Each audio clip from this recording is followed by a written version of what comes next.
പാത്രം അടുപ്പത്ത് വെച്ച് കുറച്ച് വെള്ളം വയ്ക്കുക. അതൊന്ന് തിളച്ച് വരുമ്പോഴത്തേനും അതിനകത്തോട്ട് കുറച്ച് പൗഡർ ഇട്ട് കൊടുക്കുക. അപ്പോൾ കുറച്ച് പൗഡർ ഇട്ട് കൊടുത്താൽ മതി. അപ്പോൾ തിളപ്പിച്ചിട്ട് ഒന്ന് തണുപ്പിക്കുക. തണുപ്പിച്ചതിന് ശേഷം നമുക്കൊരു സ്പ്രേ ബോട്ടിലിനകത്തോട്ട് ഒഴിച്ച് വയ്ക്കാം. അപ്പോൾ നമ്മൾ കംഫോർട്ട് ഇല്ലെങ്കിൽ ഇപ്പോൾ ഇങ്ങനെ വേണേലും ചെയ്തിട്ട് നമുക്ക് ബാഡ് സ്മെല്ലൊക്കെ ഒഴിവാക്കാൻ വേണ്ടി ബാത്റൂമിലോ കിച്ചണിലോ അതേപോലെ ഹാളിലോ കർട്ടനിലൊക്കെ ഒന്ന് സ്പ്രേ ചെയ്ത് കൊടുത്താൽ നല്ലതായിരിക്കും. നല്ല മണമായിരിക്കും. ഇപ്പോൾ പെട്ടെന്ന് വിരുന്നുകാർ വന്നാൽ നമുക്ക് ഇതേപോലെ തന്നെ പെട്ടെന്ന് നല്ലൊരു മണം കിട്ടും. ഇതേപോലെ ചെയ്ത് കൊടുത്താൽ മതി.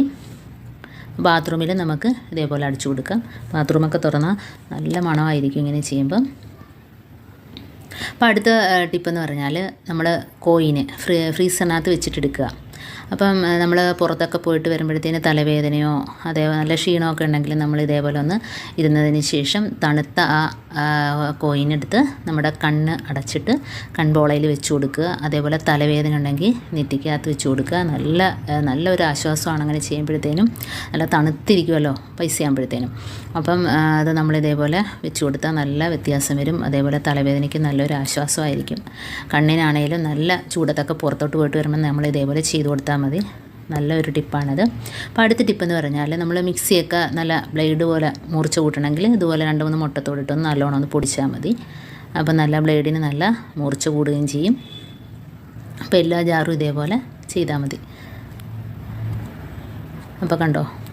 ഇനിയിപ്പോൾ അടുത്ത ടിപ്പെന്ന് പറഞ്ഞാൽ അപ്പോൾ നാരങ്ങ നമ്മൾ മുറിച്ചത് നമ്മൾ ഫ്രിഡ്ജിൽ വെക്കുമ്പോഴത്തേനും വാടിപ്പോവും.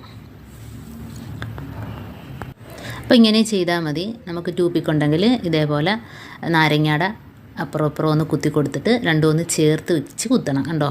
അപ്പോൾ ഇതേപോലെ ചെയ്യുമ്പോൾ നാരങ്ങ എത്ര ദിവസം വേണമെങ്കിലും ഫ്രഷ് ആയിട്ടിരിക്കും.